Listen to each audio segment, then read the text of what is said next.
हर लड़की अपने पति में अपने पापा की छवि ढूंढती है। एक परिवार में माता पिता और उनकी 10 साल की एक बेटी रहती थी। एक दिन पिता ऑफिस से आते हैं और जैसे ही दरवाजे का बेल बजाते हैं वैसे ही बेटी दौड़कर आती है और दरवाज़ा खोलती है और कहती है कि पापा, आज मैंने आपके लिए हलवा बनाया है। पिता कहते हैं कि वाह बेटा, क्या बात है, जाओ और हलवा लाओ, मैं अभी खाऊंगा। बेटी सुनते ही दौड़ती हुई रसोई की ओर जाती है और बड़ा सा कटोरा भरकर हलवा लेकर आती है। फिर पिता हलवा खाना शुरू करते हैं और फिर बेटी पूछती है कि पापा, हलवा कैसा बना है।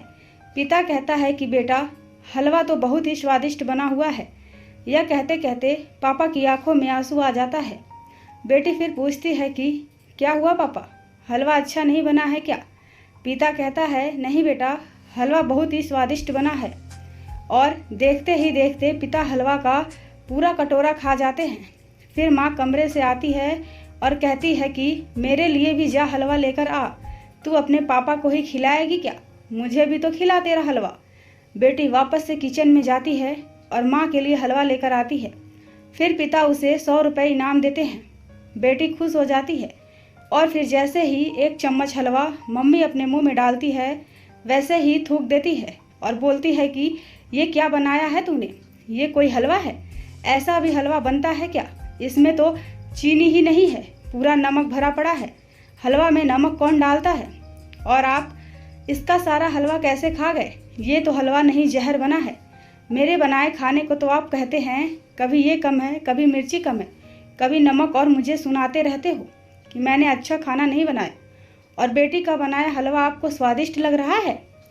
पत्नी की बात को सुनकर पिता बहुत तेज से हंसते हैं और कहते हैं कि अरे पगली, मेरा और तुम्हारा जीवन तो जन्म जन्मों का है, हम तो मरते दम तक एक साथ रहेंगे, हमारा तो रूठना मनाना नोक झोंक यह सब तो चलता ही रहेगा, लेकिन ये हमारी बेटी आज है और कुछ दिन बाद यह हमें छोड़कर चली जाएगी। आज इसके हलवा बनाने का और मुझे खिलाने से मुझे वही एहसास हुआ जो इसके जन्म के समय हुआ था। अब मेरी बेटी बड़ी हो गई है और वह मेरे लिए जैसा भी खाना बनाएगी वह मेरे लिए सबसे स्वादिष्ट होगा। ये बेटियां पिता की परी होती हैं और मेरी बेटी तो मेरे लिए राजकुमारी जैसी है। क्या तुम अपने पापा की परी नहीं थी। फिर पत्नी रोने लगती है और रोते रोते अपने पति से गले लग जाती है और कहती है कि हाँ जी, आप सही कह रहे हैं, इसलिए तो हर लड़की अपने पति में अपने पापा की छवि ढूंढती है। तो दोस्तों, यही सच है कि हर बेटी अपने माता पिता के बड़े ही दिल के करीब होती है। इसलिए शादी में विदाई के समय माँ से भी ज़्यादा पिता रोते हैं, लेकिन वह जताते नहीं हैं। सबसे ज़्यादा तकलीफ एक पिता को ही होती है अपनी बेटी को विदा करने में, और हर पिता को अपनी बेटी का फिक्र रहता है। तो दोस्तों, ये कहानी आपको अच्छी लगे तो वीडियो को लाइक करें, शेयर करें और चैनल को सब्सक्राइब करें।